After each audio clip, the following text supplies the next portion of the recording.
Olá a todos, olá a todas que estão nos assistindo neste momento. Meu nome é Guilherme, hoje faço parte do canal Mesa de Debates e vamos dar continuidade às entrevistas, né? Às discussões que nós estamos fazendo.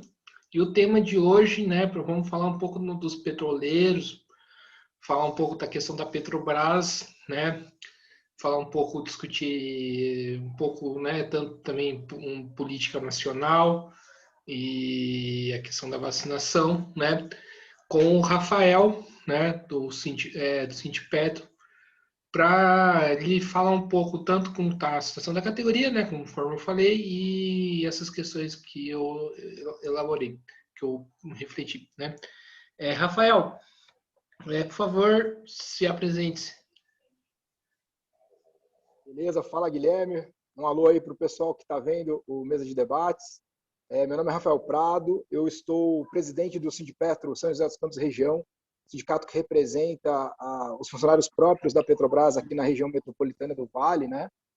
Sou técnico de operação da refinaria Henrique Lage, fui 4 anos terceirizados, a partir de 2007, né, janeiro de 2007, passei para a Petrobras, né, e sigo lá desde então. Né? Minha formação, eu sou bacharel em administração de empresas e também sou advogado, além de técnico de operação. Né? E hoje estou aí cumprindo essa tarefa, ajudando aqui no nosso sindicato. Né? Também sou filiado ao PSOL, né? A Tendência à Resistência, e estou aqui desde abril de 2016. Né? Não como presidente, né? Cheguei como vice-presidente e desde a última gestão estou aqui tendo a honra de presidir nossa entidade, na luta em defesa de uma Petrobras 100% estatal e em defesa de que a renda do petróleo brasileiro seja utilizada para a melhoria da condição geral de vida da população brasileira, além, obviamente, de ajudar na luta, né? Nossa categoria nacional, são 18 sindicatos, nossa é apenas um deles, ajudar na luta aí, na defesa dos interesses, dos direitos da categoria de maneira geral. Sim, então vamos começar com o nosso papo. Primeiramente, Rafael, como está a situação aí dos petroleiros, né, durante essa pandemia? A Petrobras, né, por muita pressão, depois de muita pressão da categoria, lá em março de 2020, né, ela partiu para uma política de colocar quem pode, né, quem tem condições de seguir trabalhando em casa. Ela, de fato, fez uma política muito agressiva, né, então podemos dizer aí que metade da categoria petroleira, né, está em home office, teletrabalho, ainda hoje, ainda bem, né, temos pressionado muito para que a empresa mantenha essa condição, mas a categoria petroleira que trabalha nas unidades operacionais, não só refinarias, né, mas terminais, plataformas, o pessoal de manutenção, enfim, segue trabalhando presencialmente. É uma luta permanente, certo? Para que a gente consiga pressionar a Petrobras para dar o mínimo de garantia, que a gente entende que é uma atividade essencial, né? Manter gasolina, né? Diesel, gás de cozinha, enfim, para seguir gerando, inclusive, funcionamento de hospitais, ambulâncias e tudo mais. Sabemos da importância da categoria petroleira para a economia, né? Para o funcionamento, né? Garantia da soberania energética, oferta de derivados de petróleo em todo o país, mas isso não significa que a gente não tenha que lutar para que trabalhe com condições. Pressionamos muito para a realização de testes, temos, infelizmente, mortes na categoria, né? Poderia citar aqui um companheiro da refinaria de Cubatão, Carcavalho, próprio, que faleceu da Covid-19. Nós temos aí outros casos, né? Estou aqui apenas citando um, mas já deixando aqui uma homenagem, né, a todos os petroleiros, não só petroleiros, todas as vítimas da Covid-19, mas assim como toda a população, a categoria está sofrendo muito por conta do negacionismo, né, da falta de planejamento do governo Bolsonaro em relação à pandemia. A população brasileira, ela representa aproximadamente 3% da população mundial, né, mas se a gente for contar em relação à Covid, nós somos mais ou menos 10% das vítimas, ou seja, dá para dizer que nós temos um número de mortes superior àquele, digamos assim, que poderia ser esperado por conta da pandemia. Nós temos aí um efeito negativo por conta do negacionismo, né, do governo Bolsonaro. Por exemplo, o Plano Nacional de Imunização está atrasado, né? O Ministério da Saúde já deu declarações de que pode ser que a campanha de vacinação pare por falta de vacina, e tudo indica que, se não fosse o Butantan, o número de vacinados hoje seria irrisório, né? O Ministério da Saúde não se programou, não planejou a campanha de vacinação no país. Consequentemente, não só a categoria petroleira, mas toda a classe trabalhadora, todo mundo que precisa sair para trabalhar, está sofrendo as consequências disso. E, né, se não bastasse o negacionismo, o governo também não tem medidas econômicas voltadas para a classe trabalhadora e para pequenos e médios negócios que possam permitir que a gente discuta um lockdown, que seria o necessário hoje, certo? Então, existe uma ausência de linha de financiamento, né, para pequenos e médios negócios, acabaram com o auxílio emergencial, estão tentando retornar com um valor abaixo do outro que já era insuficiente, né, eram R$600, estão dizendo voltar em 250. Então, tudo isso somado faz com que a situação em relação à pandemia, não só para petroleiros, mas para todos, de maneira geral, seja muito difícil, né? Por exemplo, aqui em São José, nós trabalhamos numa refinaria, né? A pessoa faz turno, né? Manhã, tarde, noite, direto, 24 horas, não para. Mas, por mais que a gente pressione para que tenha menos gente na refinaria, que tenha teste, que tenha máscara, que tenha álcool gel, que seja garantido um isolamento o máximo possível dentro da refinaria. Quando sai da refinaria, todo mundo sofre a condição da pandemia nas cidades aqui no entorno. E se a pandemia está descontrolada nas cidades, a chance do vírus entrar dentro de uma fábrica e ter uma contaminação em massa é muito grande. Então, a categoria petroleira está sofrendo, inclusive por ser atividade essencial, sofrendo, assim como todos, o resultado dessa política negacionista despreparada, que fez com que a pandemia da Covid não só tivesse um número de mortes muito superior ao que seria esperado, mas também que a gente não tem horizonte, certo? A gente, quando vai acabar a pandemia no Brasil? Os Estados Unidos já está vacinando em massa. A Europa já tem plano de vacinação e de garantia que ainda esse semestre vai ter um percentual grande de vacinados. O Brasil não pode dizer isso, né? Nós estamos aí, infelizmente, com o Ministério da Saúde, apesar de ter um general lá, o Ministério da Saúde que me parece sem comando e sem ter traçado uma estratégia condizente à altura do desafio que é essa pandemia da Covid-19. Você levantou duas questões interessantes, Rafael, mas assim, do termo geral. A primeira questão, assim, vamos pegar em âmbito municipal, né? Como que você avalia a gestão do Felício Ramute na questão da pandemia? Ele está meio seguindo tipo, a lógica do Bolsonaro? Olha, você terminou a pergunta bem na hora que eu tinha pegado uma água aqui para dar uma aliviada aqui. Não, o Felício Ramute, ele tem, desde o início da pandemia, dado sinais trocados, certo?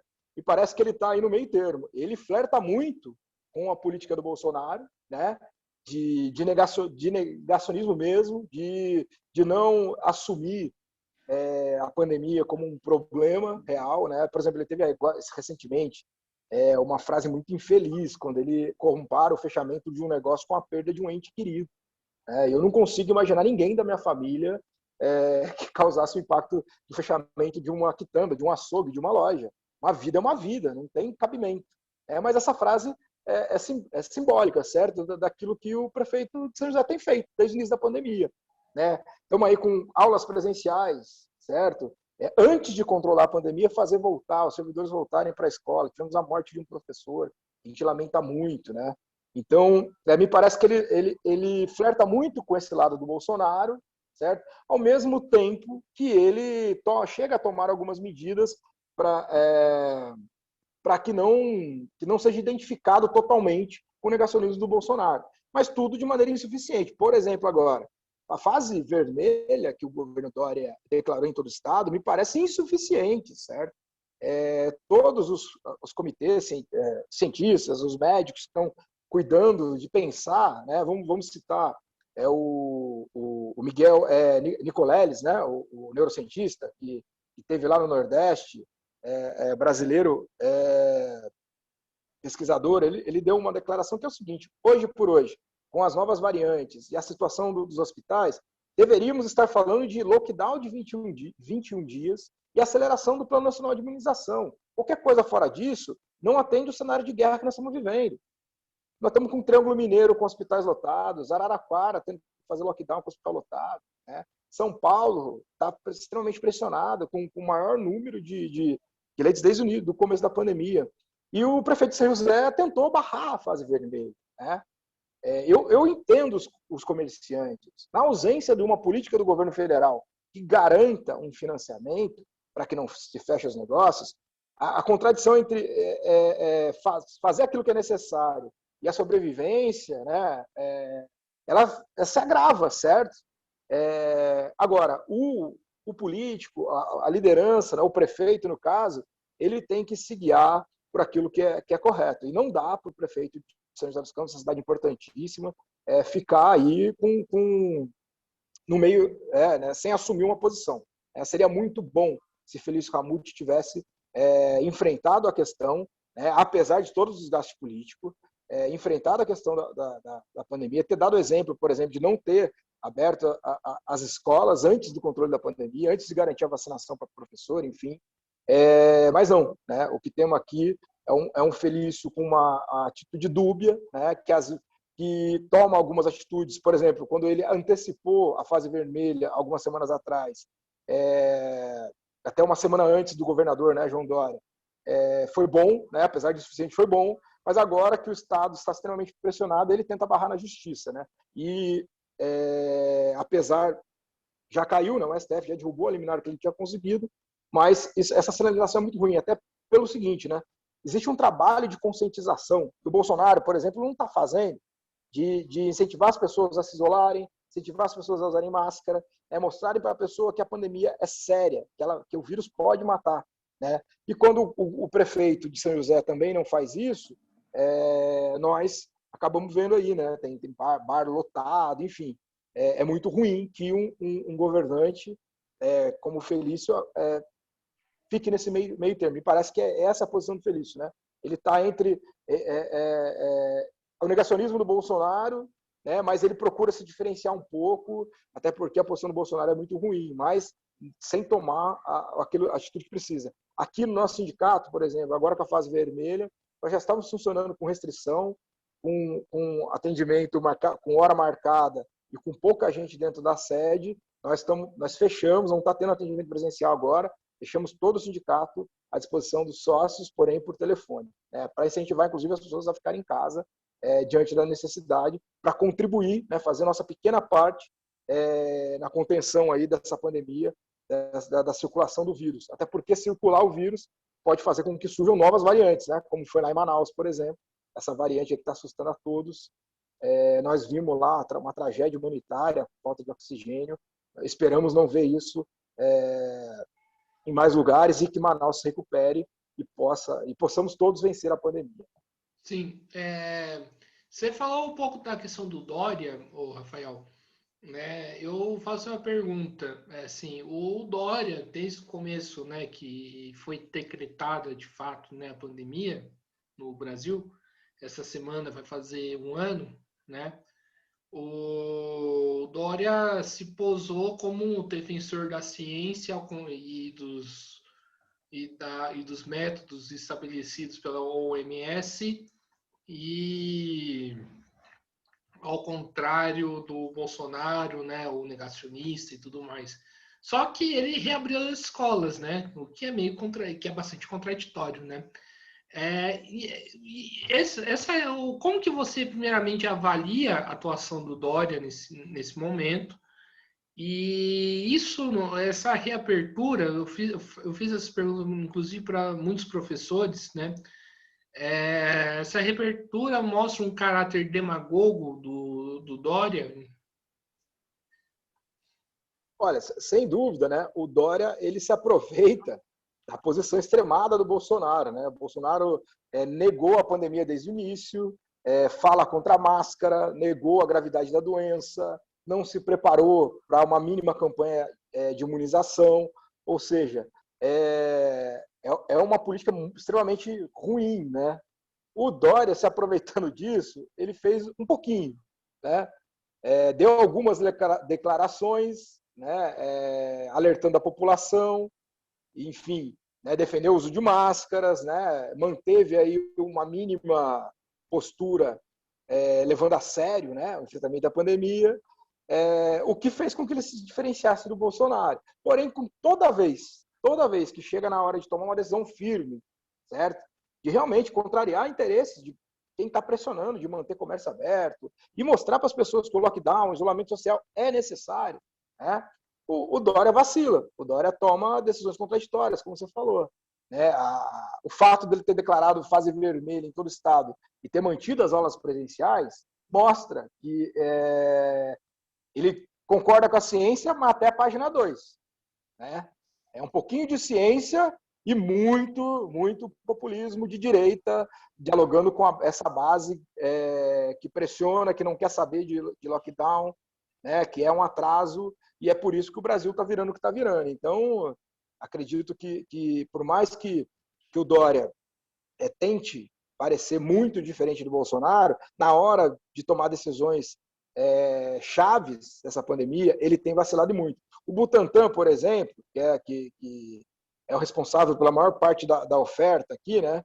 O Butantan era atacado pelo governo Dória. O governo Dória é um governo privatista, certo? Que tem atacado os serviços públicos, privatizado o patrimônio público, né? Então, apesar do Dória, o Butantan ainda existe, certo? Então, não dá para o Dória dizer que a vacina tem a ver com ele, tem a ver com uma estrutura de servidores públicos voltados para pensar a saúde a partir de uma lógica coletiva, que ainda bem não deu tempo do Dória acabar com ela. Né? Então está aí o Butantan, Fiocruz no Rio de Janeiro, que são aí as principais, digamos assim, as principais instituições que estão permitindo que, apesar da falta de preparo, primeiro do Ministério da Saúde, né, depois, de maneira geral, aí, os dos estados, que o Brasil tenha alguma vacina disponível para a gente estar ainda em passos lentos vacinando a nossa população. Ô, Rafael, agora mudando um pouco de assunto, né? É impossível não fazer uma entrevista sobre Petrobras, sobre petroleiros, sem citar a Lava Jato, né? Principalmente, né, ontem, né, que o STF decretou os direitos, né, que fazem o Lula ter direito a se eleger, né? Primeiramente, eu queria que você fizesse um balanço mais geral, né, de qual que é a sua opinião, né, sobre essa operação. Olha, Guilherme, eu nunca tive dúvidas de que a Lava Jato tinha interesses escusos. Né? A anulação das sentenças contra o ex-presidente Lula foi muito correta, tardia. Né? Nós tivemos aí, o Lula chegou a ser preso, né? Mais de 500 dias. E a anulação da sentença pelo STF, finalmente reconhecendo a incompetência do juízo de Curitiba para tocar aquela ação penal, ela vem com muito atraso, certo? Mas confirma aquilo que nós dissemos lá atrás, que a Lava Jato, longe de representar um avanço no combate à corrupção, né, e tudo mais que se ventilava, ela era uma operação que tinha interesses, inclusive pessoais, certo? Sérgio Moro foi catapultado aí, de um juiz de uma vara lá de Curitiba, virou ministro da Justiça, um cargo importantíssimo, né? A partir do simbolismo político e de tudo que a Lava Jato estava representando, né? Mas a Lava Jato significou, e aí que é o grande pulo do gato, foi muito dito pelos ministros do STF, né, que não se combate crimes cometendo crimes. Né? E quando a Lava Jato atropela todo o sistema de garantias, todo o devido processo legal, atraindo para si toda a investigação lá em Curitiba, até coisa que não tinha a ver com Petrobras e tudo mais, você, ao invés de deixar um legado de controle, de observância das leis no uso do dinheiro público, né? Você, na verdade, desestrutura, né? Mecanismos de controle necessários e o legado é muito ruim. Né? A Lava Jato, teve corrupção na Petrobras? Isso eu não estou discutindo aqui. Eu não tenho dúvidas de que a relação entre empreiteiras, né, grandes contratos ao longo do tempo no país, sempre teve elementos de relações corruptas, né, relações escusas, seja corrupção legal ou ilegal, né, favorecimento em licitação, né, que podem parecer à primeira vista corrupção, mas se você for botar uma lupa lá, você vai ver que sim, a família X, a família Y foi beneficiada por aquele governador, aquele prefeito, enfim, e corrupção crime mesmo, né? Pagamento de propina para estar participando, enfim, que foi o que a gente viu. Isso é outra coisa, a gente não está discutindo, né? Mas a Lava Jato, desde o início, tinha outros interesses. A Petrobras, por exemplo, ela foi duplamente vítima, na minha opinião. A Petrobras, primeiro, de fato, a gente tem que reconhecer. Os diretores disseram, certo? Eles foram lá no Congresso Nacional dizer, olha, paguei propina, recebi propina. Paulo Roberto da Costa, enfim. O patamar disso, o projeto Petrobras naquela época era muito grande, né? Modernizar a refinaria, descobrir o pré-sal, começar a reativar a indústria naval no país, formar um mercado de fornecedor para o setor petróleo nacional, coisa que a gente não tem, né? E não vai ter, porque foi abortado. Então, isso movimentava muito dinheiro, né? Então, estima-se que 3% de tudo que era movimentado virou corrupção para financiar partido, PP, PMDB, o próprio PT, enfim. Era um projeto muito vultuoso, certo? Mas a partir disso, né, a partir da descoberta de processos de corrupção que precisam de fato serem estancados, né, não dá para ter corrupção nesse funcionamento, utilizou-se disso também para fazer com que a empresa diminuísse, né? A Petrobras foi encolhendo, ela perdeu muito dinheiro nesse processo, alguns contratos que eram cruciais para o funcionamento da empresa, eles não puderam ser concluídos, com isso a empresa teve prejuízo, né? A indústria naval parou, então a Lava Jato potencializou, né, o prejuízo da Petrobras. Ao invés de descobrir uma corrupção e fazer com que isso fortalecesse a Petrobras e o seu projeto necessário, que era um projeto necessário, descobrir o pré-sal, modernizar refinarias, expandir a capacidade de refino, desenvolver aqui uma cadeia de fornecedores do setor petróleo, uma cadeia nacional para gerar emprego, tudo isso era necessário, né? Mas a Lava Jato foi instrumentalizada para colocar esse projeto abaixo, atendendo aí interesses, muitos dizem aí do capital estrangeiro, né? Hoje, de fato, a Petrobras diminuiu muito, né? O setor petróleo no Brasil ele é muito mais privado hoje do que estatal, e o dinheiro que poderia estar nas mãos do Estado brasileiro, gerando mais empregos, não está virando dividendo para o acionista estrangeiro, enfim. A Lava Jato me parece que foi mais danosa do que benéfica, né? E em relação ao Lula propriamente dito, eu não vou dizer aqui que não aconteceu corrupção no governo Lula, né?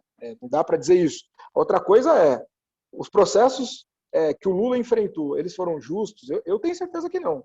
A corrupção passiva e a lavagem de dinheiro que ele foi condenado no caso do Triplex lá do Guarujá é um processo absurdo, né? O do sítio de Atibaia também, né? E ontem, por exemplo, a Globo News estava Sardenberg, esqueci o Merval, tentando dizer, olha, vocês estão discutindo competência, mas e os processos de corrupção da Petrobras? Né?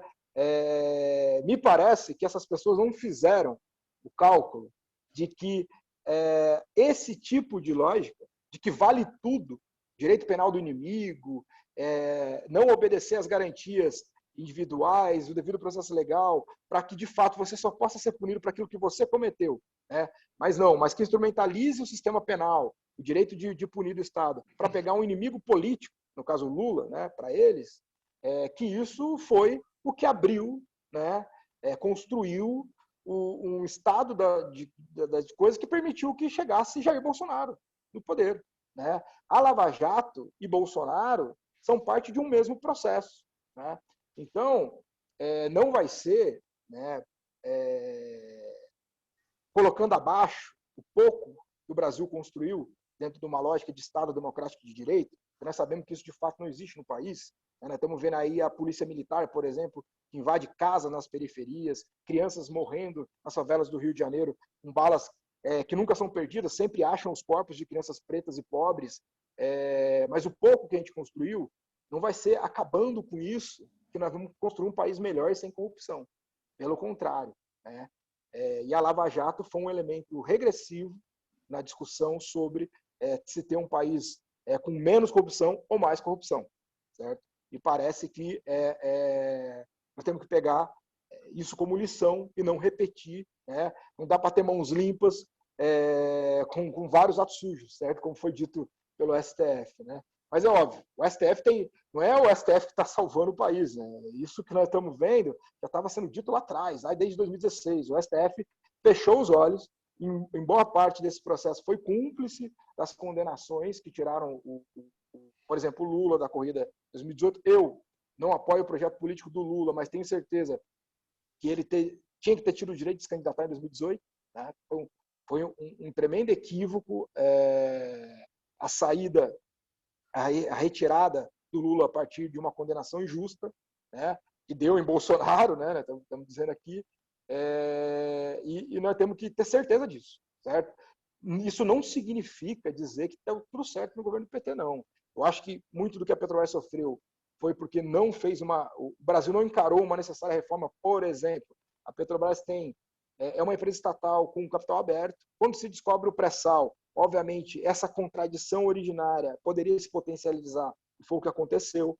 Teria sido necessário estatizar a Petrobras, restabelecer o monopólio do setor petróleo e, a partir disso, planejar um plano de exploração, né, viabilização da produção do petróleo do pré-sal, em benefício de toda a população brasileira. Aí sim, o pré-sal poderia ter sido tudo aquilo que ele tem potencial para ser. Né? Hoje o pré-sal, para quem não sabe, é mais de 50% do petróleo consumido no país. Mas, infelizmente, por conta da nossa estrutura legal, né, o marco regulatório, que foi insuficiente, boa parte desses recursos não vão para a população brasileira, e a Petrobras, a Petrobras estatal, enfraquecida com a Lava Jato, hoje não está sendo usada como ferramenta de fazer essa renda chegar e beneficiar a população. Pelo contrário, a Petrobras estava numa esteira, e ainda está, né, na visão raiz, de virar uma super máquina de dividendos, os acionistas ganharem muito dinheiro, né? Infelizmente isso com alto custo do povo brasileiro estar pagando o que está pagando na gasolina, no diesel, enfim, uma diminuição da Petrobras, então ela também está gerando muito menos emprego. O lado estatal da Petrobras se enfraqueceu, o lado privado está cada vez mais forte. Isso, se continuar, vai acabar culminando na privatização da maior empresa estatal brasileira, ela que cumpriu várias tarefas ao longo de sua existência em benefício de toda a sociedade. Sim. Rafael, falando nessa questão da privatização, né, para mim é bastante visível que, né, que esse um aprofundamento, né, da privatização dentro da Petrobras, né? Essa privatização, né, com tudo que você falou, ela pode ser considerada a maior responsável pelos casos de corrupção, né, que ocorre dentro da empresa, porque eu vejo assim, eu vejo a direita, eu vejo a mídia falar de corrupção na Petrobras, mas parece que está meio desassociado, tipo, essa relação, né? Aí parece que cai naquela lógica de que corrupção é tudo que acontece no setor público, o setor privado é bonzinho, né? Pode-se considerar a privatização a maior responsável os casos de corrupção dentro da empresa? Olha, a parte estatal da Petrobras ela é muito mais controlada do que a relação com empresas privadas, certo? Nós sabemos como é fazer uma licitação, né, compra numa empresa estatal. Óbvio, pode ter problema? Pode ter problema. Né, mas me parece que o setor privado tem muito mais liberdade para ter esse tipo de problema, certo?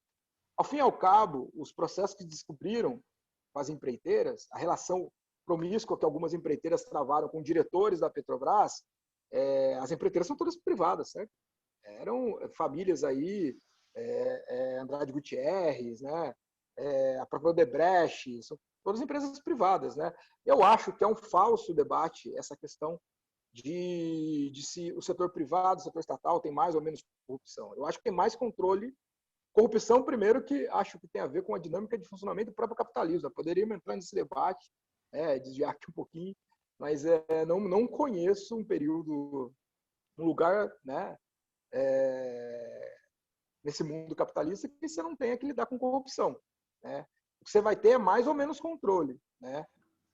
Você pode estar num processo de estabelecer mais medidas de controle ou menos. Né? Acho que é um falso debate, uma falsa disjuntiva. Setor privado honesto, setor estatal corrupto. Eu acho que nós precisamos de o seguinte, e eu defendo, né?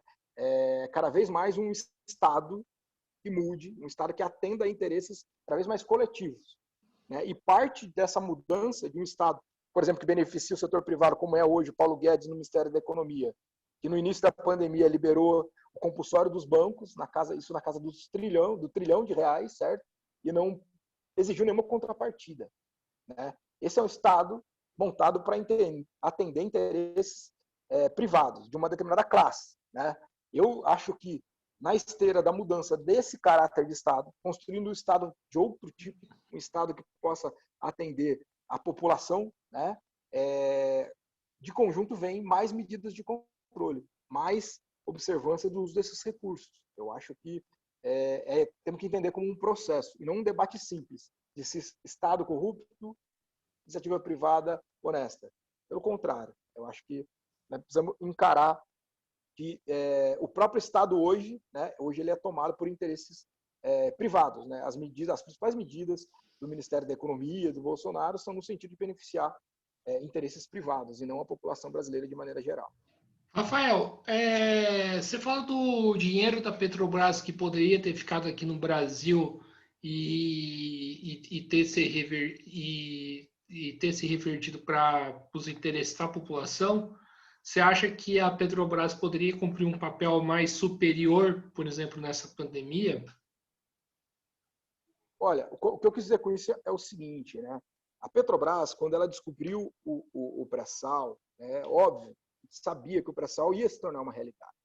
Então, ela se endividou, de fato, para poder financiar toda a preparação, para cubar os poços, mostrar que eles são comercialmente viáveis, desenvolver a tecnologia, atraiu muitas empresas para os seus centros de pesquisa de alta tecnologia, centros de excelência.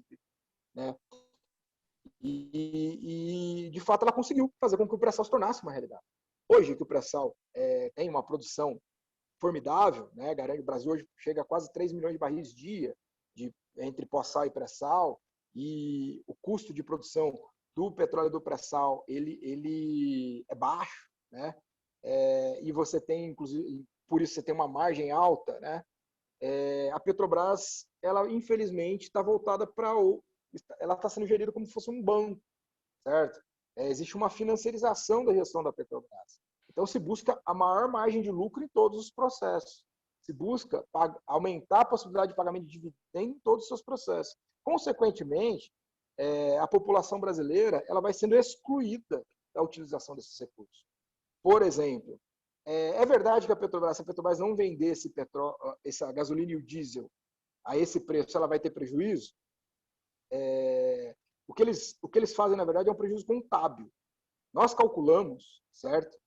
A partir dos custos reais de produção da Petrobras, os reais, né? Os custos baseados nos relatórios da empresa, que levam em conta o custo de produção do petróleo nacional, pagar salário, enfim, tudo. A Petrobras, com uma margem de 100% de lucro, poderia estar fazendo a gasolina chegar hoje a R$ 3,60 na bomba. Né? Só que a Petrobras está aplicando o tal do preço de paridade de importação, que é um preço referência no mercado internacional de derivado, que serve para país que não tem petróleo, país que não tem condição de ofertar derivado a partir de uma produção nacional, certo? Consequentemente, né, a Petrobras a gestão da Petrobras ignora essa vantagem competitiva do país, né, e coloca esses derivados de petróleo, que são feitos a partir de um petróleo nacional, com custos nacionais, coloca o máximo lucro possível. Só que como é que eles dizem? E o mercado né, constrange, o mercado faz chantagem, baixa o valor das ações, os analistas econômicos vão na Globo News dizer, olha, está errado, está errado. Eles dizem o seguinte, a Petrobras poderia estar lucrando 10, praticando um preço mais barato, ela vai lucrar só 5. Então eles não dizem, lucramos 5. Eles contam para a população o seguinte, nós perdemos 5. Ou seja, eles deixaram de ganhar. Né? Então, a grande mágica que eles contam, que o mercado faz aí todo o seu lobby, é para fazer com que o mercado de derivado de petróleo no país busque um preço que garanta para eles o máximo lucro possível. Essa é a grande questão.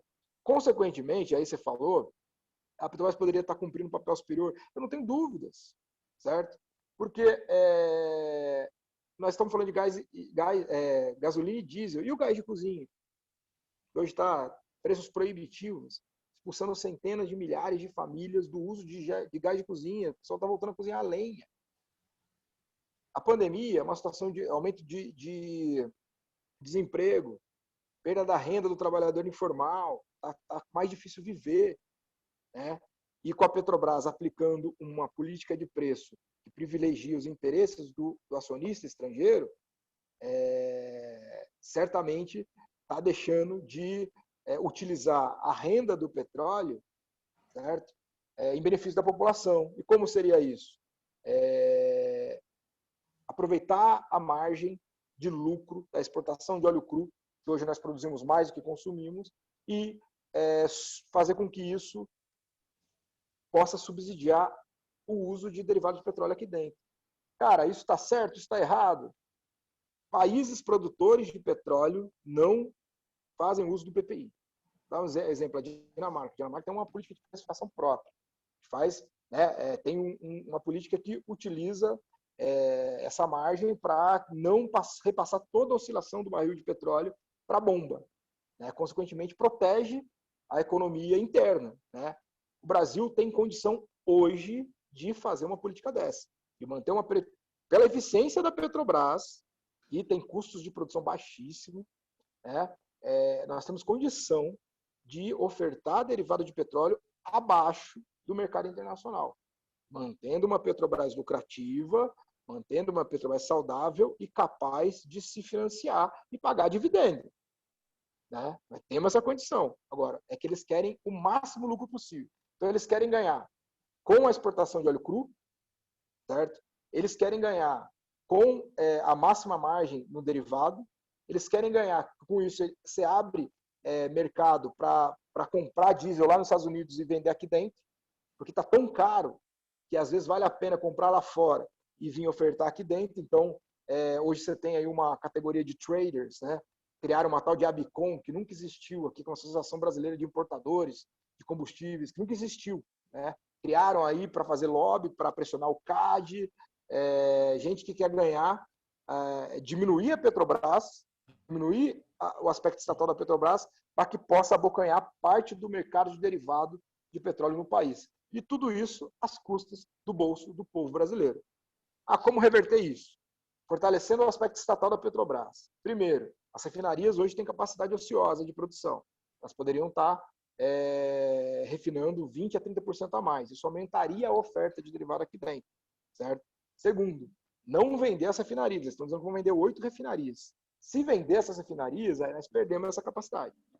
Porque as refinarias brasileiras elas foram construídas dentro de uma lógica de monopólio estatal. Cada refinaria tem um mercado, não existe concorrência entre elas. Então, por exemplo, estão dizendo que vão vender a refinaria Landulfo Alves, a RLAM na Bahia, para o fundo Mubadala, que é um fundo de investidores lá do Emirados Árabes, por 1,65 bilhão de dólares.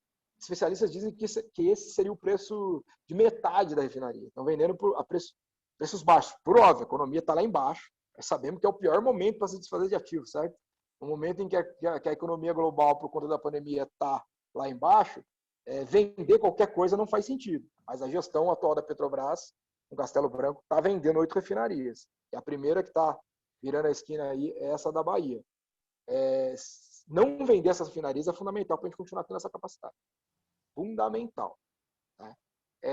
Então, aumentar a capacidade de refino, não vender as refinarias e mais, se planejar para construir novas refinarias, se utilizando do dinheiro que está vindo do pré-sal, para garantir que o Brasil tenha capacidade de atender o crescimento do consumo de derivados, é fundamental para que a gente possa estabelecer um patamar de preço de derivado de petróleo no país.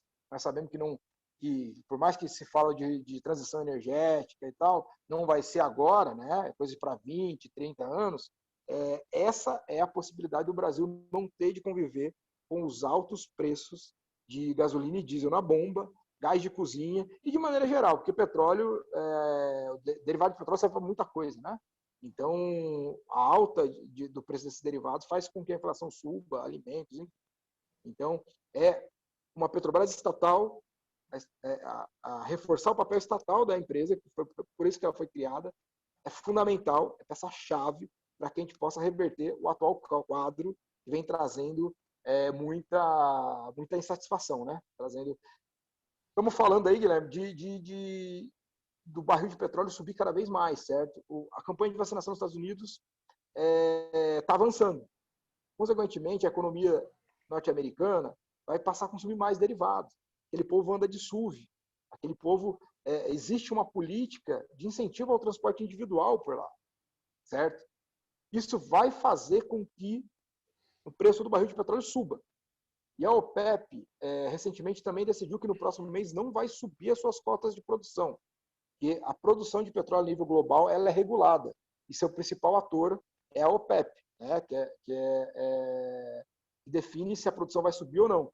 Como eles estão, né, Arábia Saudita, enfim, são os principais produtores de petróleo, como a OPEP, como eles estão insatisfeitos com os atuais patamares de cotação, eles disseram que não vão subir a produção. Combinando as duas coisas, produção estagnada, certo?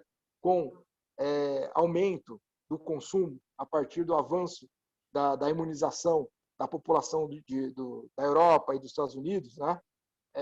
Isso certamente vai ter um efeito de fazer subir o preço do barril de petróleo. Hoje está em 60 e tantos dólares, já falam que é possível que chegue a 100 dólares. Me diz, se manter a atual gestão, a atual política de preço da Petrobras, né, combinada com a política cambial do governo Bolsonaro, que deixou o dólar, e parece que não os preocupa, o dólar está nesse patamar altíssimo de mais de R$6. Quanto que vai custar a gasolina, caso o barril de petróleo chegue a 100 dólares? Quanto vai custar o diesel? O gás de cozinha? Essa política, ela é compatível com a realidade do povo brasileiro? Porque é isso. Além de tudo, o patamar de renda da população brasileira, né, que vem sendo solapado, reforma trabalhista, né, diminuição de direitos, enfim, o patamar da renda da população, o poder de compra da população brasileira não se iguala ao poder de compra do europeu, certo? Então, o impacto da dolarização, da internacionalização dos preços de derivados aqui dentro é muito, muito maior. E ele é agravado pela real condição do povo, que vive com uma renda baixíssima. Então, o que nós colocamos essa gestão privada da Petrobras, ela não é condizente com a realidade do povo brasileiro. É preciso um projeto que reverta esse processo, né? Porque simplesmente não é possível manter isso sem grandes custos, sem ter uma crise social, sem condenar o povo brasileiro aí a uma situação difícil. Sim. Agora, o Rafael, queria entrar um pouco, né, na questão assim, né, da relação de ataques, né? Os servidores, né, os petroleiros têm ultimamente sofrido muitos ataques por parte do Estado, né, por parte da diretoria da Petrobras. Que medidas são essas e o que vem acontecendo com a categoria? Sim, inclusive esse debate para nós é importantíssimo, né? O Ministério da Economia soltou um relatório colocando que possivelmente existiriam privilégios, enfim. A realidade é que o setor petróleo é um setor de alto rendimento. Consequentemente, é sim um tipo de emprego que tem benefícios negociados, né? Até porque são categorias organizadas, né? O sindicalismo petroleiro, por mais que tenha problemas, é um sindicalismo combatente, né? Então, de fato, se comparar com a população, são benefícios, digamos assim, superiores à média, né? Mas muito longe de ser um privilégio. O petroleiro hoje, por exemplo, nós tivemos nosso salário congelado. Nós não estamos tendo reposição da inflação nos últimos 5 anos. Então, a renda está caindo, né? Tivemos aí mudanças muito grandes no fundo de pensão, para pior, né? O plano de saúde, o custo do plano de saúde dentro do nosso acordo coletivo, apesar de ser um plano bom, ele chegou a ter 1000%, a depender da renda e da idade, né, do petroleiro. E mais que isso, as condições de trabalho estão cada vez piores. Estamos trabalhando muito mais, recebendo menos, né? O petroleiro hoje, de turno, ele chega a fazer... hoje o turno está de 12 horas por conta da Covid, mas ele chega a fazer 16 horas. Nós temos um podcast, chama Petrocast, que é aqui do sindicato. Nós fizemos um episódio especial só para falar das jornadas estendidas aos quais nós estamos sendo submetidos. Temos relatos de pessoas que trabalharam 24 horas, 36 horas e até 48 horas direto por falta de efetivo. A Petrobras também está vindo uma política de diminuição do efetivo, né, que também não é compatível com sua necessidade. Consequentemente, o número de horas extras que a categoria está sendo submetida, com um alto custo para a saúde, né? Vale lembrar que o turno é noturno também, né? O pessoal reveza horário, tem à disposição agentes químicos, o principal deles que a gente discute e busca recuperar o direito à aposentadoria especial é o benzeno, né? Altamente cancerígeno, é uma luta permanente da categoria petroleira. Então, de maneira geral, nós estamos vendo a desconstrução, né, de direitos históricos da categoria, ano a ano, né, com o aumento das exigências dentro da empresa.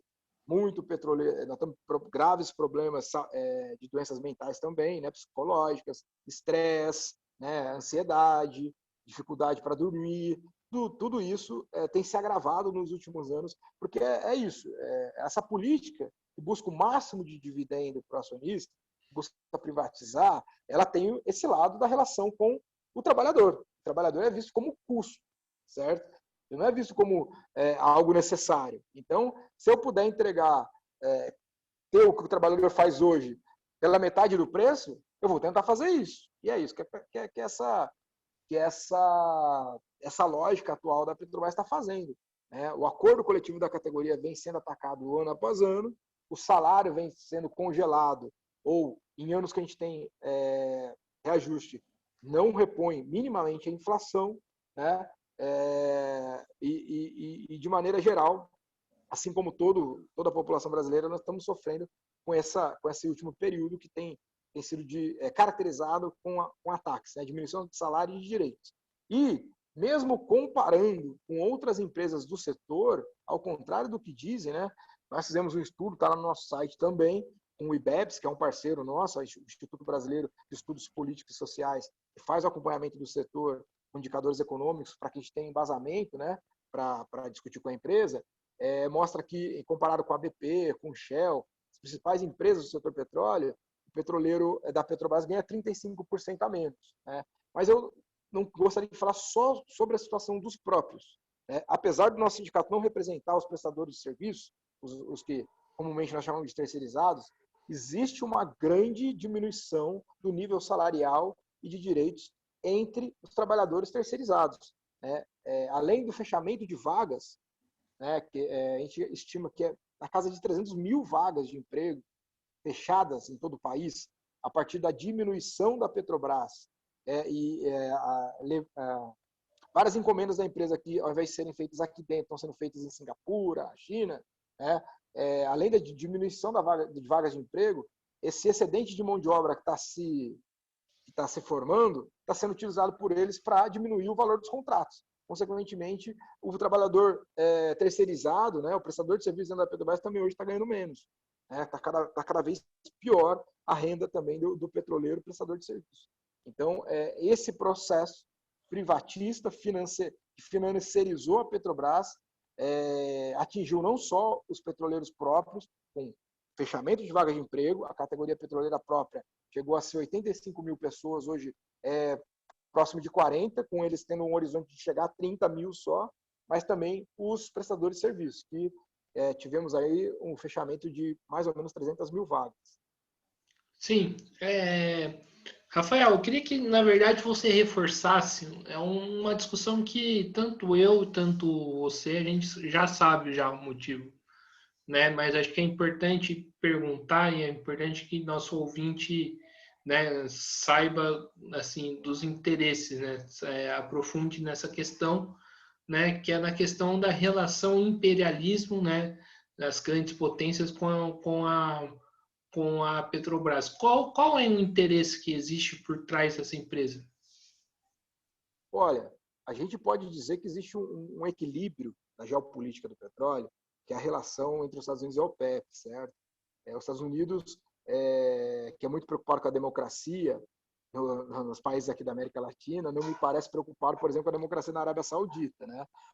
Que é uma ditadura aí que faz, enfim, você pegar o pior, a Venezuela é uma ditadura, a Venezuela é a fina flor da democracia se comparado com a Arábia Saudita, né? Existe aí um equilíbrio, né? Para se comprar petróleo, quem não tem no mercado internacional, fica refém aí dos petrodólares, precisa comprar petrodólar, enfim. E o petróleo do pré-sal, por toda a sua magnitude, né? E por estar localizado aqui num país do Cone Sul, né? Do Hemisfério Sul, poderia ser uma ameaça. O desenvolvimento soberano do setor petróleo, a partir da descoberta do pré-sal, a entrada do Brasil como grande player na geopolítica do petróleo, poderia ser uma ameaça para a forma como as coisas funcionam para os Estados Unidos, certo? Que teve aí um momento aí de conseguir deixar de ser dependente do petróleo externo, ou diminuir sua dependência, melhor dizendo, né? Com o fracking oil, né? Que hoje também já está em declínio, mostrando que o petróleo ainda é muito importante para eles e tal. E me parece que o petróleo do pré-sal e uma tentativa, ainda que tímida, do Brasil ter uma legislação voltada a manter parte desses recursos aqui dentro, a partir de um controle maior dessa produção e da titularidade de quem é esse petróleo, me parece que incomodou bastante. Eu também me filio aos que acham que tudo que nós estamos vivendo, né, tem muito a ver com a interferência do imperialismo, a interferência dos Estados Unidos aqui no país.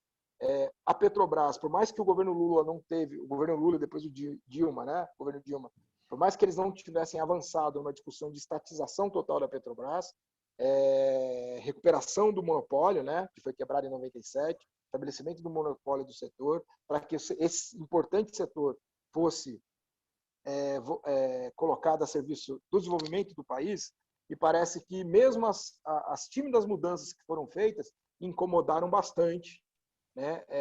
E trataram de influenciar aqui a nossa política nacional para que a Petrobras fosse colocado sob outra lógica, né? Mesmo uma Petrobras que buscava manter parte dos recursos aqui, mas atendendo interesse, por exemplo, um episódio que ilustra bastante a contradição da gestão do governo do PT foi o leilão de Libra, né? Na época, os petroleiros, mesmo os petroleiros que são dirigidos por sindicatos dirigidos por petistas, fizeram greve, fizeram manifestações. Libra era um campo do pré-sal, em que se estimava mais ou menos 15 bilhões de barris. Estava pronto, cubado, a comercialização era viável comercialmente falando, a Petrobras já tinha aprovado tudo isso. E não havia motivo para o governo Dilma leiloar Libra, né? O que os petroleiros defendiam? A lei de partilha vigente na época, ainda tem pouco dela, mas ainda tem, tinha uma cláusula que dizia que, em sendo estratégico, o campo poderia ser vendido diretamente para a Petrobras. O governo iria lá e contratava a Petrobras sem o leilão. Era o caso do leilão de Libra, né? 15 bilhões de barris é coisa pra caramba, para você ter uma ideia.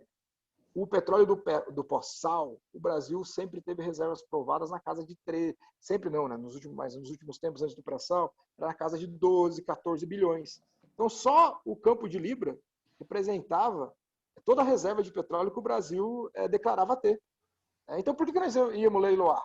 Se a Petrobras já tinha feito tudo. Então, qual que era a nossa defesa enquanto categoria? Que Libra fosse da Petrobras. E que mais? Óbvio, isso era uma medida mínima, certo? Para que leiloar? Se já sabemos que existe o petróleo.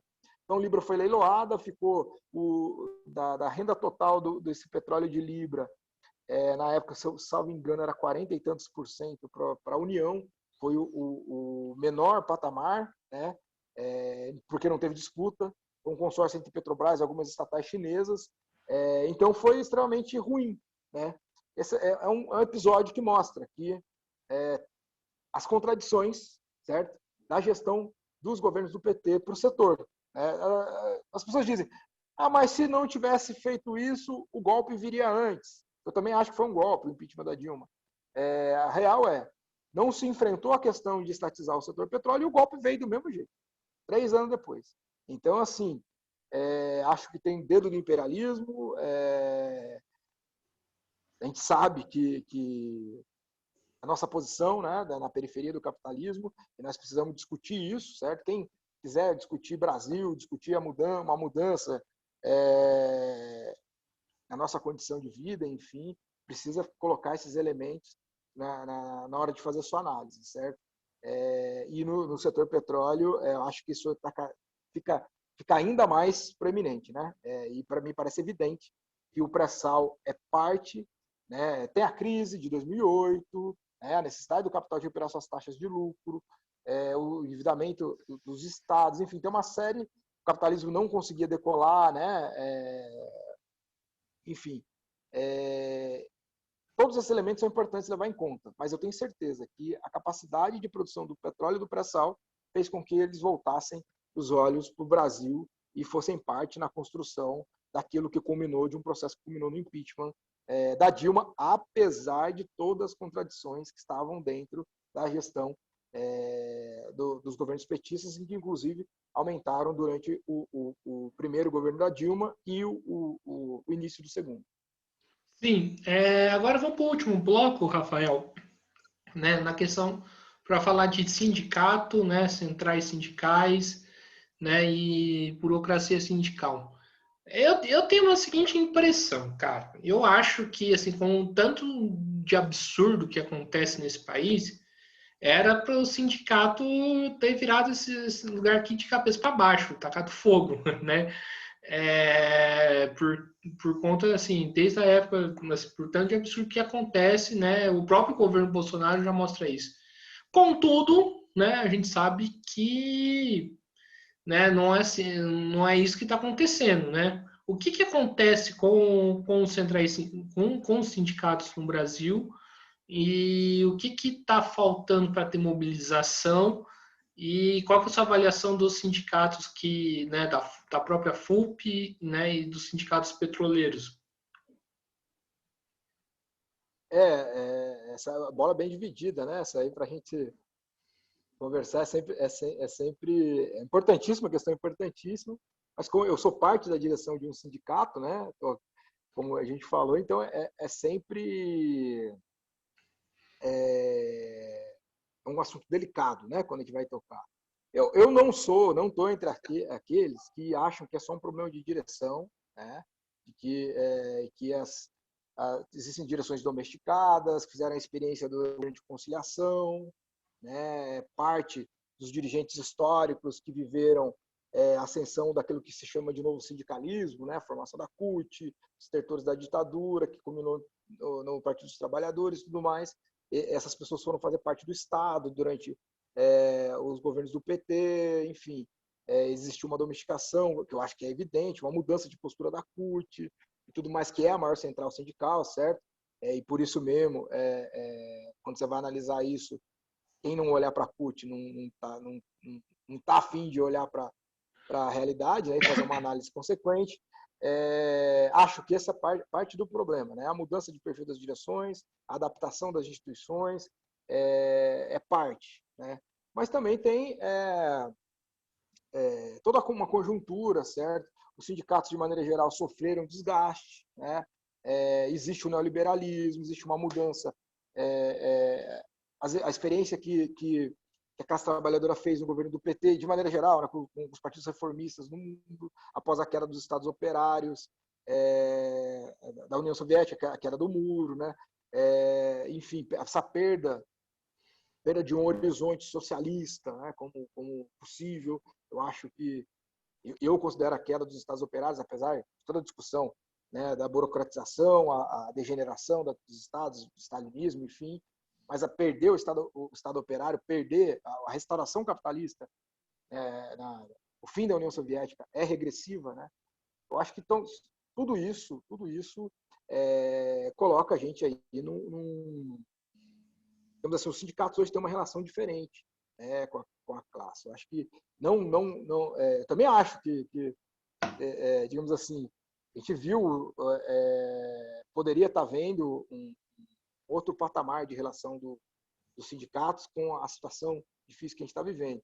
Mas tudo isso que eu estou falando combinado mostra que eu acho que nós vamos ter que trabalhar muito para que os sindicatos voltem a ter o respaldo que tiveram um dia e, consequentemente, poder articular uma luta à altura daquilo que a gente precisa. Mas como todo processo, né, a gente tem que a contradição sempre tem um processo dialético, né? A gente pode dizer também que é o seguinte: a greve geral de 28 de abril de 2017 contra a reforma da Previdência, certo? Foi importantíssimo e os sindicatos tiveram um peso fundamental, né? Barrou a reforma da Previdência aqui. A Previdência se atrasou, demorou mais 2 anos, né? Teve o Ocupa Brasília em maio de 2017, logo em seguida, ainda com o governo Temer. Os sindicatos tiveram um papel importantíssimo, né? Foi 30 de junho, salvo engano, que também foi uma greve contra a reforma trabalhista, e teve um pouco menos de força, mas com os sindicatos cumpriram um papel importantíssimo, né? Então, eu acho que é verdade que hoje nós poderíamos estar mais avançados, né? Tem a ver aí com a estratégia do PT, e aí dialogando de maneira muito fraterna, né? Me parece que o PT tem uma orientação para tentar discutir a maior parte das questões na urna em 2022, né? Evitando um confronto mais elevado contra o governo, consequentemente, isso coloca limites, né, na articulação dos atos conjuntos, nas ações práticas, certo? Isso em Petroleiros reflete, né? Me parece que a gente não tem conseguido uma construção, e aí eu vou colocar aqui a posição, né, que a gente defende no nosso sindicato, né, que é a necessária construção de um comando nacional de petroleiros. Se hoje não é possível existir uma federação só, né, e por vários motivos, mas frente à necessidade de não só defender a Petrobras, fazer toda essa discussão que a gente fez aqui, né, de reforçar o papel estatal da Petrobras, e para isso os petroleiros podem cumprir um papel essencial, mas também de fazer um enfrentamento contra o governo Bolsonaro, né? É uma necessidade da categoria, da classe trabalhadora de maneira geral, uma unidade, uma frente única cada vez mais ampla. E me parece que essa política, né, do PT de se manter hegemonizando a esquerda e de seu projeto eleitoral, o principal projeto eleitoral para 2022, acaba refletindo na postura das direções petistas nos sindicatos, né? Então, existem problemas aqui do nosso lado, da Federação Nacional dos Petroleiros? Existem também. Mas eu acho que o principal elemento que impede com que a gente possa construir uma unidade real a nível nacional da categoria petroleira tem mais a ver com esse elemento de que é a estratégia eleitoral do PT, que é prioridade, inclusive nos sindicatos que o PT dirige. Mas eu não tenho dúvidas que seria fundamental uma construção real, um espaço real, até para passar confiança para a categoria, até para mostrar para a categoria que, de fato, os 18 sindicatos estão unidos, e com isso não tem dúvidas da disposição de luta, de organização, né, e de construção de greves e paralisações e ações, uma unidade na luta que condizente com o desafio que a gente está vivendo. Eu acho que mas eu não desisto, eu não acho que também é impossível que isso mude. Acho que temos que manter aberto o diálogo, tentar acelerar, porque é uma necessidade para ontem. romper, né, superar esses empecilhos, essas divergências políticas, né, que atravessam a relação entre as organizações sindicais, para que a gente possa formar a mais ampla unidade com o máximo digamos assim, de fóruns decisórios que mostrem para a categoria que não só ela vai poder acompanhar, mas que ela pode confiar que a unidade é real, para que a gente tenha uma condição de dar a resposta necessária para esse momento que a gente está vivendo. A categoria petroleira, inclusive, eu acho que o sindicalismo na categoria petroleira poderia dar um grande exemplo, né, de unidade frente ao que nós estamos passando, né? Por exemplo, nós temos acordo, a pauta chega a ser muito próxima, né, no momento. Por exemplo, estamos discutindo o PPI, certo? Não tem um sindicato petroleiro que não está discutindo o PPI. Não tem um sindicato petroleiro que não está defendendo que a Petrobras pratique preços mais baixos de derivado em prol da população brasileira. Não tem um sindicato petroleiro que é contra, que não é contra a venda das refinarias. Todos nós somos contra. Não tem nenhum sindicato petroleiro que acha bom privatizar tudo que estão privatizando, acha bom ter fechado a fábrica de fertilizante. Só com essa pauta mínima já seria possível a gente construir uma relação a nível nacional que pudesse passar confiança para a categoria e, de fato, ter uma luta nacional em defesa da Petrobras, em defesa do petróleo para o povo brasileiro. Sim. Rafael, estamos chegando aqui no final de uma entrevista do Mesa de Debates. Primeiramente, quero agradecer por você ter aceitado o convite. Acho que foi uma conversa boa, uma conversa importante e espero que contribua, né, aí nos processos de organização e de luta, né, tanto dos petroleiros e tanto a nível nacional, porque acho que a bandeira da Petrobras é uma bandeira, acho que, de toda a classe trabalhadora, né? Então, quero agradecer e passo para as considerações finais. Então, Guilherme, eu que agradeço, certo, de poder estar aqui nesse espaço debatendo a Petrobras. A gente acabou falando de um pouco mais, falando da pandemia, um assunto que, para mim, também é prioridade, né, a defesa da vida. Né? Estamos vendo aí uma realidade brutal, com quase 2.000 mortes por dia, depois de um ano do início da pandemia. Nosso sindicato, nossa diretoria, enfim, está à disposição de travar todo e qualquer debate que a gente for convidado, mas, sobretudo, poder dizer para as pessoas, mostrar que nós defendemos uma Petrobras a serviço da população brasileira, que esse é um debate fundamental, não só para os petroleiros e petroleiras, porque a situação da Petrobras, ela diz muito sobre a possibilidade de melhoria da condição de vida geral do povo. Né? Então, para nós, poder estar aqui explicando por que uma Petrobras estatal pode ser mais benéfica, por que falar que vender refinaria não é aumentar a concorrência, na verdade, é estabelecer um monopólio privado, consequentemente, patamar de preço mais caro, e poder estar levando esse debate para além dos muros da refinaria, para além das plataformas de petróleo, e poder estabelecer aí, armar criticamente o nosso povo, nossa audiência, para poder, junto com a categoria petroleira, defender a Petrobras, essa que é um patrimônio de toda a população brasileira, uma Petrobras estatal, para o povo, que é o que a categoria defende. Mais uma vez, obrigado pelo espaço, e quando precisar, estamos à disposição. Sim, então, Rafael, mais uma vez, muito obrigado a você que estiver assistindo esse vídeo, né? Peço para que se inscreva no canal Mesa de Debates, inclusive ajudando a gente a chegar na marca de 200 inscritos, né? Curta esse vídeo no YouTube, né? No Facebook, né? Compartilhe nas redes sociais e siga a gente no Instagram. Então, acho que é isso, pessoal. Fiquem atentos na programação do Mesa de Debates. Até a próxima. Fui!